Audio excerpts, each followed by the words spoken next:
होता है वो जिसके ऊपर जैसे कोई बंधन में ना हो। हम यहाँ कर्मों के बंधन से बंधे हुए हैं, वहां कर्म नहीं है। निष्कर्म में मोक्ष प्राप्त होता है, बिना किए प्राप्त होती हैं सब सुविधाएं, उसको निष्कर्म में मुक्ति मानते हैं। तो वहां जाने के बाद देखो, आप देखते हैं प्रत्येक व्यक्ति चाहता है काम थोड़ा करूं, ना करूं तो घना बढ़िया और सुविधा सारी हो। तो ये हमने कहा, यह आभास कहां से हुआ? क्योंकि हम ऐसे स्थान पर रहते थे, वहां हमने काम तो करना ही नहीं पड़ा था, सुविधा नरी थी, आगे पड़ी रही थी। फिर दूसरा, कोई बूढ़ा होना नहीं चाहता, वृद्ध अवस्था को कति पसंद नहीं करते, यानी 80 साल तक भी बाल काले करते रहे हैं और दांत कृत्रिम टडवाए ले हैं, और कुछ थोड़ी बहुत सेहत बूढ़ा सा ना दिखो है। और फिर मृत्यु कोई नहीं चाहता, और दोनों कंपलसरी। ये तो यहाँ का यूनिवर्सल ट्रूथ है, हार्ड एंड फास्ट रूल है तो इसका कि वृद्ध भी होगा और मृत्यु भी होगी, और हम दोनों पसंद नहीं करते, दोनों कंपलसरी होंगी यहाँ पर। इसी प्रकार कोई काम करना नहीं चाहता, हम उच्च शिक्षा किस लिए प्राप्त करते हैं कि हम कुर्सी पर बैठे दफ्तर के नीचे, नौकर हों, घंटी बजाएं, पानी पिलाओ, चाय लाओ, हैं, काम कुछ नहीं करना पड़े, तनख्वाह मिला गणी ठाठ से रहे। तो ये हमारी प्रवृत्ति, जो यहाँ हम एक नकल कर रहे हैं, एक लकीर पीट रहे हैं सतलोक के उस सुख को भूल कर, उसको छोड़कर, और वो वही प्राप्त हो सकती है बबूल के पेड़ पर। यदि कोई आम खोज रहा है बबूल के वन में, और वहां कोई आम ढूंढ रहा है, उस जैसा मूर्ख नहीं।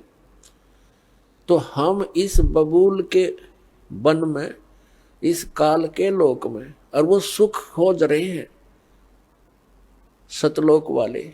यहाँ के स्वर्ग, महास्वर्ग में भी वो सुख नहीं है।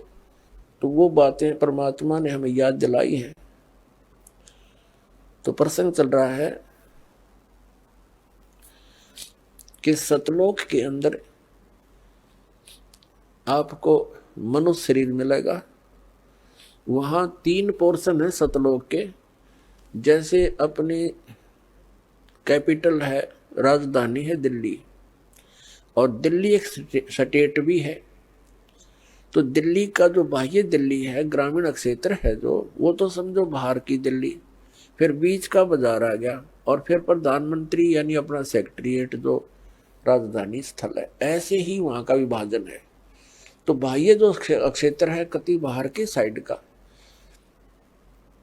सतलोक का, उसमें बाग बगीचे, फल, झरने, नदियां बह रही है। उसके नेक्स्ट जो सेकंड पोर्शन है, उसके अंदर पूरे आपके बहुत सुंदर सुंदर महल बने हुए हैं जो खाली पड़े हैं, जहां से आप आए हो छोड़कर। एक एक परिवार का पूरा द्वीप है।